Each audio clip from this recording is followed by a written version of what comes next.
चले गोकुल की ओर। वसुदेव जी के पांव की बेड़ियां खुलने लग गईं, हाथों की हथकड़ियां खुलने लग गईं और वसुदेव जी सीधा अपने जेल से निकलकर, कंस के जेल से निकलकर सीधा गोकुल की ओर प्रस्थान करते हैं। एक बात समझने की है कि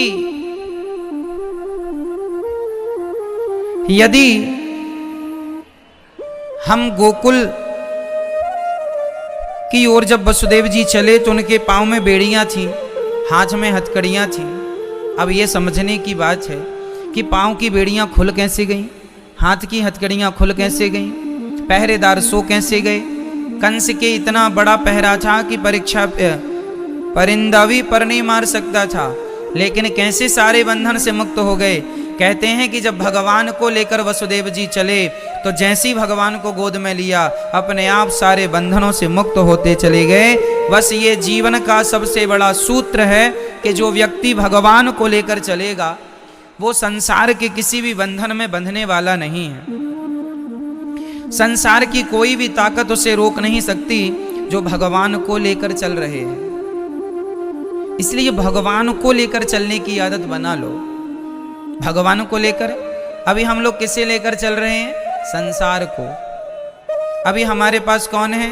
संसार की व्यवस्थाएं हैं, संसार के लोग हैं। इसलिए संसार को नहीं, भगवान को लेकर चलिए।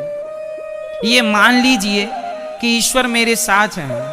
भक्त लोग गाते हैं कि तू अकेला नहीं प्यारे, तू अकेला नहीं प्यारे, राम तेरे साथ में। हम पल भर के लिए अकेले नहीं हैं। गीता के 4 अध्याय में लिखा हुआ है, आपने कभी गीता पढ़ी? गीता में लिखा हुआ है कि तू कर्म करता चल, पर उन कर्मों में बंध मत। कर्मों को करना तो सही है, पर कर्मों में बंध जाना सही नहीं है। ये बात कैसे समझें हम कि कर्म करें और कर्म में बंधे ना? ये ऐसे है कि देखो, हम संसार के सारे काम को करें पर संसार के उन कामों को अपना ना माने। यही है कर्म करते हुए कर्मों में ना बंधना। कर्म करें, सारा कुछ करें, बंधन ना माने। हम ना सोचें कि ये हम ही कर रहे हैं तो हो रहा है ना। अर्जुन को ये अहंकार आ गया था कि महाभारत मैं नहीं लड़ूंगा तो महाभारत नहीं होगा। भगवान ने कहा सुन, तू बाण नहीं चलाएगा तो भी पितामह भीष्म मरेंगे, तू बाण नहीं चलाएगा तो भी जितने लोग सामने खड़े हैं सब मरेंगे। तू निमित्त बन जा, तू कर्म कर, पर कर्म करता हुआ भी अपने आप को कर्मों से दूर रख। ये ना सोच कि मैं कर रहा हूं, तू कर रहा है लेकिन तू मेरा निमित्त बन के कर रहा है। कर तू रहा है पर तू नहीं कर रहा है, तेरे द्वारा मैं ही कर रहा हूं। बस ये मान लो कि हमारे द्वारा ईश्वर सब कर रहे हैं। इसलिए किसी भी काम का, किसी भी कर्म का हेतु मैं नहीं हूं। उस कर्म में मैं लिप्त ना हो जाऊं, बंध ना जाऊं, क्योंकि वो कर्म जो मेरे द्वारा हो रहा है वह ईश्वर के द्वारा ही मान लेना चाहिए। महाभारत अर्जुन के द्वारा नहीं लड़ा गया, ईश्वर की ये निर्धारित व्यवस्था थी। उनको मरना ही था उस टाइम पे। अब अर्जुन मारे या ना मारे, वो मरेंगे। दुर्योधन को मरना था, मतलब मरना था, भीम मारे या ना मारे। तो ये संसार ईश्वर के अधीन होके चल रहा है। मेरा और आपका केवल इतना योगदान है कि हम और आप केवल निमित्त हैं। हम और आप केवल क्या हैं? निमित्त हैं। आप एक बात बताओ, आप कहते हैं कि महाराज जी हमारे घर में तुलसी लगी है, हम पानी ना डालें तो तुलसी सूख जाएगी। ये बात आप कहते हैं और बात सत्य भी है। पर एक बात बताओ कि जो पहाड़ पर तुलसी लगी है, जंगल में तुलसी लगी है, उसमें क्या आप पानी डालने जाते हैं? बोलो मेरी माँ। फिर भी वो हरी भरी है ना। एक संत जी ने इसमें एक बात कही।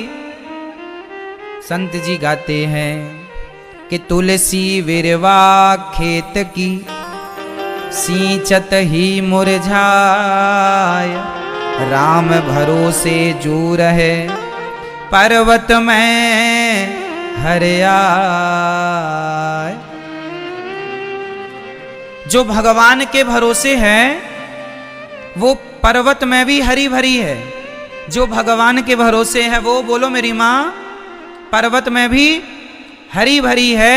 और जो आपके भरोसे है वो आप घर में खाद और पानी समय से डाल रहे हैं तो भी सूख जाती है, हाँ या ना। इसका अर्थ ये है कि सृष्टि आप नहीं चला रहे हैं, हम और आप निमित्त हैं, चलाने वाले परमात्मा। इसलिए कर्म करो, पर ये ना सोचो कि हम कर रहे हैं तो हो रहा है, ना जी, हम नहीं करेंगे तो भी होगा। कर्म करना है, कर्मों में बंधना नहीं है, ये समझना,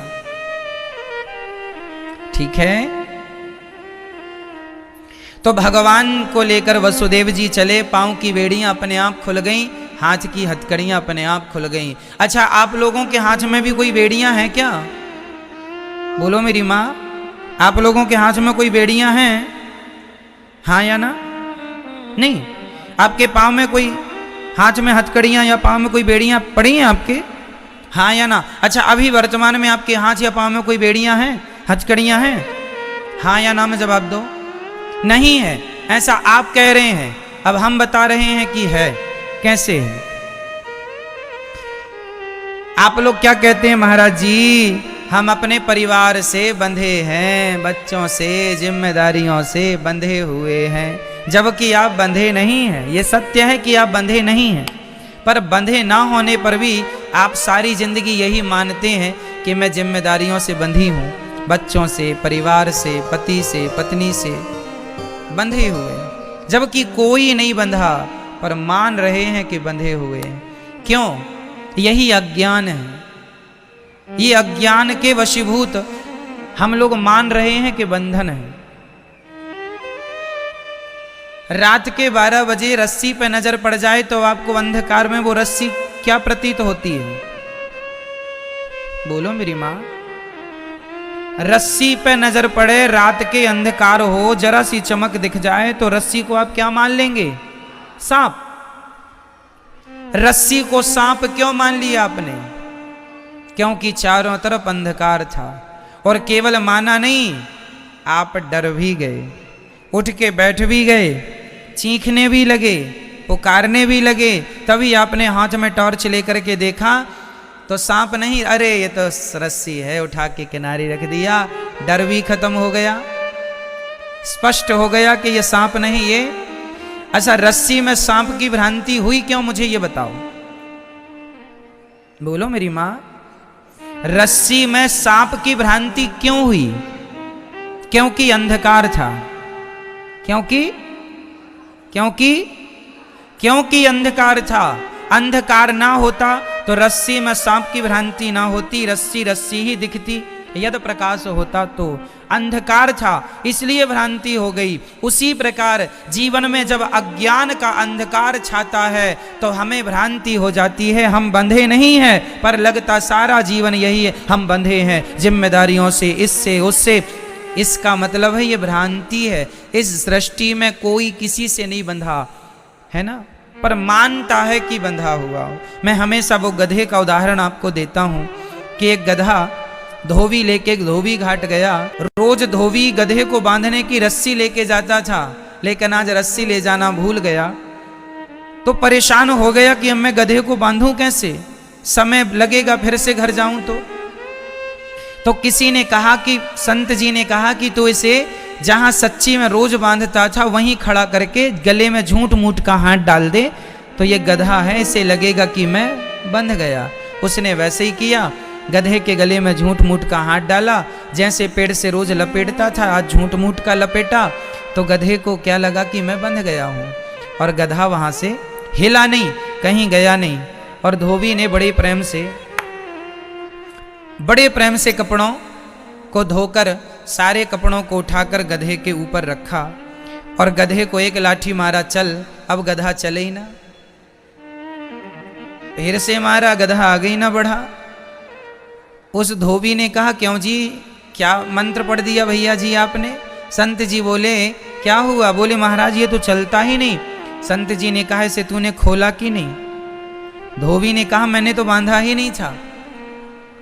संत जी ने कहा बांधा नहीं था तो बांधने का अभिनय तो किया था, नाटक तो किया था। उसके गले में झूठ मूठ का हाथ डाला तो गधे को लगा मैं खुल गया, गधा चल पड़ा। एक्चुअली गधा बंधा नहीं था, पर वो बंधा हुआ अपने आप को मान रहा था। बस बुरा ना मानो तो एक बात कहूं, वो गधा कौन है? कौन है वो गधा? वो गधा वो लोग हैं जो कि बंधे नहीं हैं, जैसे कि हम लोग बंधे नहीं हैं। हमारा आज बुलावा आ जाए तो हम इसी हाल में अभी के अभी चले जाएंगे। बंधे नहीं हैं हम किसी से, लेकिन सारी जिंदगी मानते रहते हैं। बच्चों से बंधे हैं, जिम्मेदारियों से बंधे हैं, बिजनेस से बंधे हैं, इनसे बंधे हैं, उनसे। ये झूठा जो बंधन है, ये झूठा बंधन क्यों है? रस्सी में सांप क्यों दिखा? अंधकार के कारण। बंधन क्यों दिखता है? अज्ञान के कारण। ये अज्ञान मिट जाएगा तो बंधन भी समाप्त हो जाएगा। कोई किसी से नहीं बंधा। ये ज्ञान तब होगा जब अज्ञान का अंधकार मिटेगा और आप यथार्थ ज्ञान को जानेंगे। यही तो ज्ञान है। अरे ज्ञानी आदमी बड़ा खुश है। आज जो लोग रो रहे हैं, परेशान हैं, जरा सा नुकसान हो गया रोने लग गए, जरा सा संकट आया रोने लग गए, ये कौन लोग हैं? अज्ञानी लोग हैं। अंधकार ज्यादा है इनके जीवन में। जो ज्ञान से परिपूर्ण है, यथार्थ ज्ञान से, जो जानते हैं कि इस संसार में जो परिवर्तन हो रहा है यही सत्य है। कई लोग ना टेंशन में आ जाते हैं। एक सज्जन के बाल झड़ने लगे तो बड़े टेंशन में आ गए। हमने कहा क्यों आज बड़े उदास हो? बोले महाराज जी बाल झड़ रहे हैं बहुत तेजी से। हमने कहा भाई साहब एक दिन गंजे होना ही है। कितनी भी तुम क्रीम पाउडर लगाओ और कुछ भी करो, कितना भी ट्रीटमेंट करो, ट्रीटमेंट अच्छा मिल जाएगा तो 2-4 साल और रह जाएंगे, और अच्छा ट्रीटमेंट दे दोगे 10 साल रह जाएंगे। लेकिन अंतिम सत्य ये है कि ये एक दिन नहीं रहेंगे। हाँ या ना? तो हम कहते हैं कि इनके बिना रहने की आदत बना लो। जो लोग ये मानते हैं कि एक दिन ये बाल नहीं रहेंगे वो खुश हैं, और जो लोग इस सत्यता को नहीं स्वीकार करते, परेशान होते, मां इस डॉक्टर के पास उस डॉक्टर के पास, अरे भैया बाल ही झड़ रहे हैं, झड़ेंगे। कई लोग महाराज जी हमारी चमड़ी ढीली पड़ने लगी, हम बूढ़े होने लगे, कोई ऐसा उपाय बताओ, कोई ऐसा बताओ कि हम सदा जवान रहें। अच्छा जी कितने दिन और जवान रहोगे? अच्छा हेल्दी खाओगे पियोगे तो 2-5 साल और ठीक रहोगे, लेकिन अंत में बुढ़ापा आएगा या नहीं? जो बहुत अच्छा खाते पीते हैं क्या वो लोग बूढ़े नहीं होते? इसलिए ये अज्ञानी लोग कौन हैं? जो अज्ञानी हैं वो आने वाले समय को एक्सेप्ट नहीं करते। वो लोग समय के विपरीत चलना चाहते हैं, वो अमर होना चाहते हैं, वो चाहते हैं हम कभी बीमार ना पड़े, वो चाहते हैं हमारा कभी नुकसान ना हो, वो चाहते हैं हम कभी मरे ना, वो चाहते हैं हमारी आंखें कभी डैमेज ना हो। आपका ये सब चाहना अच्छा है, स्वास्थ्य का ध्यान देना अच्छा है, लेकिन ये स्वीकार करना पड़ेगा कि एक दिन बुढ़ापा आएगा, शरीर जर्जर होगा। इस सत्यता को आप स्वीकार करें ना करें, कर लेंगे तो आप खुश रहेंगे, प्रसन्न रहेंगे, नहीं तो आप फिर लड़िए, सामना कीजिए इन चीजों का। तो क्या होगा? पैसे बर्बाद होंगे, डॉक्टरों के पास जा जाके फोकट का ट्रीटमेंट लेंगे जो कि कोई फायदा नहीं होगा। समय के साथ सब ढल जाता है।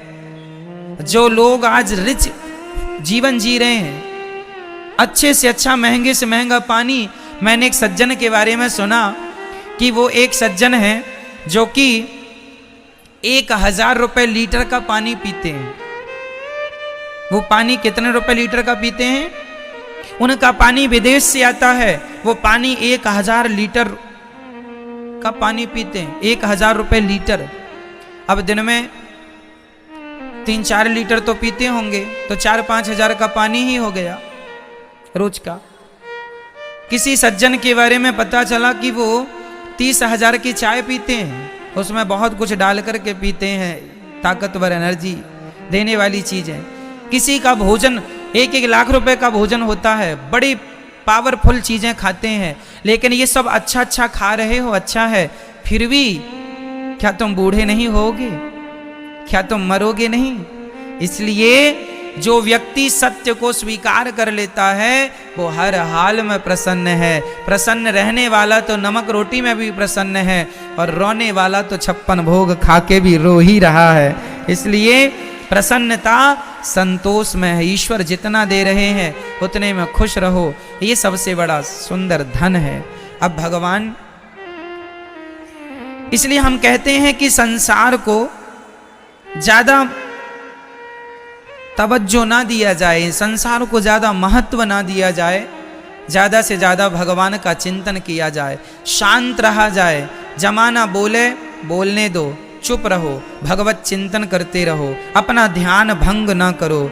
श्री भगवान का जन्म हुआ कि भगवान का उत्सव ब्रज में मनाया गया। ब्रज में उत्सव चल रहा है, अद्भुत उत्सव।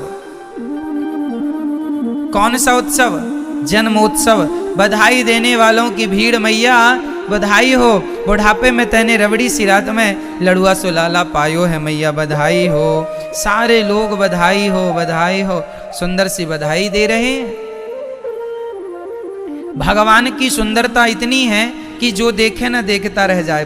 भगवान को देखने भगवान शंकर भी आए और भगवान शंकर ने श्याम सुंदर को क्या दिया? बंसी, बांसुरी जो भगवान के हाथों में है। ये बांसुरी भगवान को किसने दी? भगवान शंकर ने ही बांसुरी दी। तो भगवान के हाथों में ये जो बांसुरी है ये भगवान शिव ने प्रदान की है।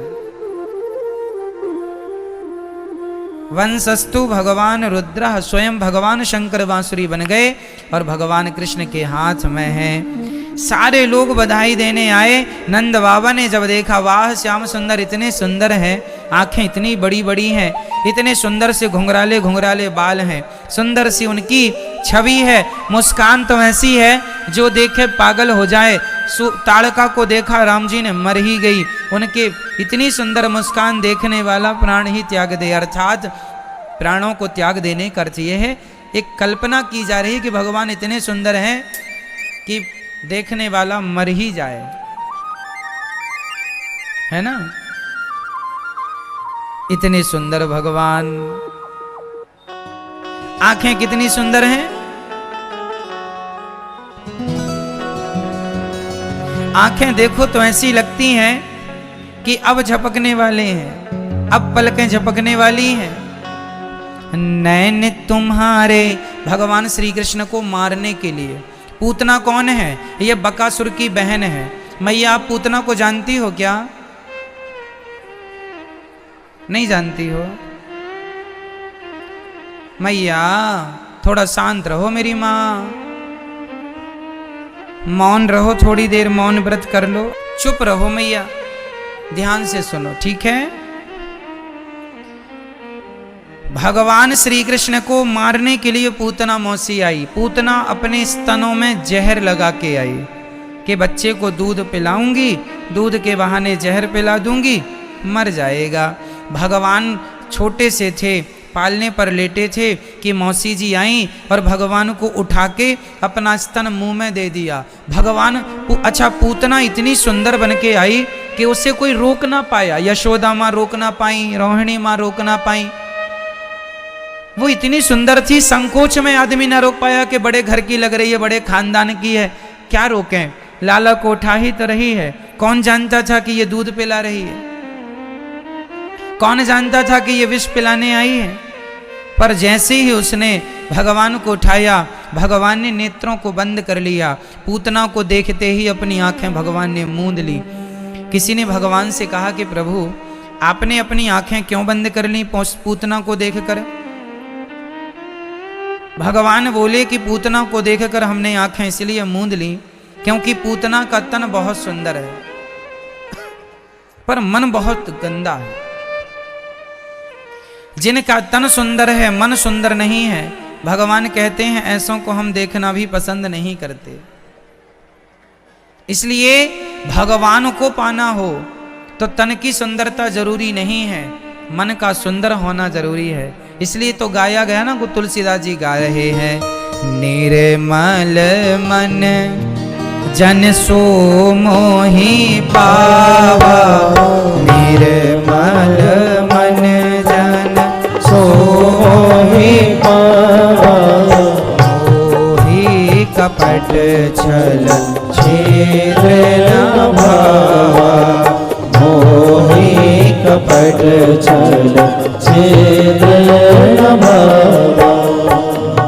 हमें क्या चाहिए? निर्मल मन। निर्मल मन जन सो मोहि पावा, मोहि कपट छल। भगवान को निष्कपट आदमी अच्छा लगता है, कपटी लोग अच्छे नहीं लगते। मैया आप लोग कपटी हो क्या? नहीं भैया जी, आप लोग कपटी हो क्या? कपटी पहले किसे कहते हैं ये परिभाषा समझ लो। जिसके अंदर कुछ है और बाहर कुछ है उसे आप कपटी ही मानो। तो आप लोगों के अंदर जो है वो बाहर नहीं है और जो बाहर है वो अंदर नहीं है। हम लोगों का व्यवहार बाहर कुछ और है, भीतर कुछ और है। आप में से कितने लोग क्रोधी हैं?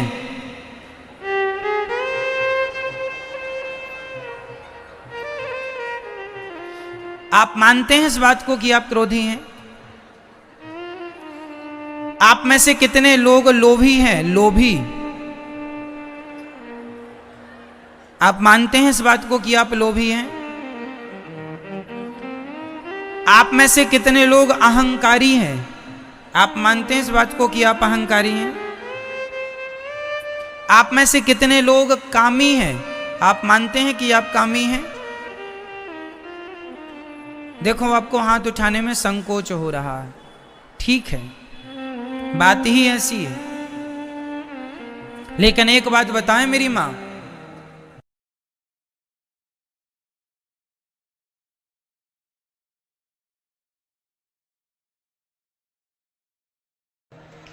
हम कामी हैं, क्रोधी हैं, लोभी हैं, अहंकारी हैं।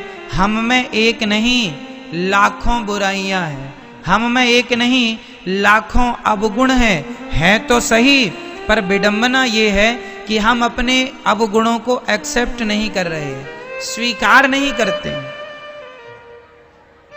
हम में बुराइयां हैं पर हम उन्हें नहीं मान रहे हैं, यही है कपट। इसे क्या कहते हैं? कपट। हम कामी हैं पर मानते नहीं, लोभी हैं मानते नहीं हैं, अहंकारी हैं मानते नहीं है, गलती हमारी है हम एक्सेप्ट नहीं कर रहे, स्वीकार नहीं कर रहे हैं। हम जबरदस्ती उसको सिद्ध सच साबित करने के लिए पूरी ताकत लगा रहे हैं। एक तो हम गलत हैं, ऊपर से हम अपनी गलती को छिपाने के लिए उस गलती को हम सच साबित करने में लगे हैं। भाई हम सही हैं, हम सही हैं। इसका अर्थ क्या है? हम कौन हैं? कपटी। इसलिए संसार के लोगों से कुछ ना कहो, पर जब भी भगवान के पास जाया करो तो भगवान से निश्चल प्रेम से कहा करो कि हे श्रीमन नारायण, हे बिहारी जी, हे श्रीनाथ जी, बिहारी जी, रंगनाथ जी, बद्रीनाथ जी, हे सरकार, हम कामी हैं, बहुत परेशान है इस काम के वेग से। हम क्रोधी हैं, बहुत परेशान करता है ये क्रोध। लोभ बहुत परेशान, अहंकार बहुत परेशान। हे दीनानाथ, हे दीन बंधु, हे करुणा के सागर, हे भक्त वत्सल, ये बुराइयां हमें बहुत दिन रात सता रही हैं। हे नाथ, आपकी कृपा हो तो इन्हें आपकी कृपा से ही कंट्रोल किया जा सकता है। मुझ में ऐसी कोई ताकत नहीं है कि मैं अपने बल से काम, क्रोध, लोभ, मोह को जीत सकूं। आप किसी से ना कहिए, भगवान से तो कहना सीखो। जब आप ईश्वर से कहेंगे कि आप कामी हैं, क्रोधी हैं, लोभी हैं, आप अज्ञानी हैं। आप जब ये मान लेंगे कि मैं मूर्ख हूं, भगवान से कहो कि नाथ मैं मूर्ख हूं, मुझ में ज्यादा ज्ञान नहीं है, मैं आपका हूं। जब आप ईश्वर से ये कहेंगे तब भगवान आपको स्वीकार करेंगे। और यही है निष्कपटता। जैसे है छोटा सा बच्चा जैसा होता है ना, वैसे ही आपके सामने होता है। क्यों? छोटा सा बच्चा निष्कपट है, इसलिए कपट रहित होना चाहिए। क्या होना चाहिए मेरी मां? हमें कैसा होना चाहिए? मैया चला लिया आपने मोबाइल, अच्छा अब थोड़ा ध्यान दे दो मेरी माँ। तो भगवान की भक्ति निष्कपट हो। भगवान पूतना कपटी थी, मुख में तो देखो अच्छी सुंदर थी शरीर से, पर अंदर भरा क्या, जहर भर के लाई है। भगवान कहते हैं जिनका तन सुंदर है मन सुंदर नहीं, ऐसों को हम देखना भी पसंद नहीं करते। इसलिए भगवान ने आंखों को बंद कर लिया। निर्मल मन जन सो मोहि पावा, मोहि कपट छल छेद्र न भावा। आप में से कितने लोगों ने गंगा स्नान कर लिया है? वाह, सबने। तब तो आप लोगों के सारे पाप धुल गए होंगे। क्यों? हमने तो सुना गंगा जी नहाने के बाद सारे पाप धुल जाते हैं।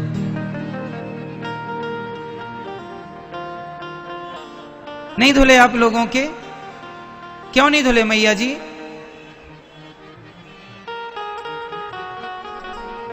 गंगा में जाकर बंदे तन की तू मैल धोता, गंगा में जाकर बंदे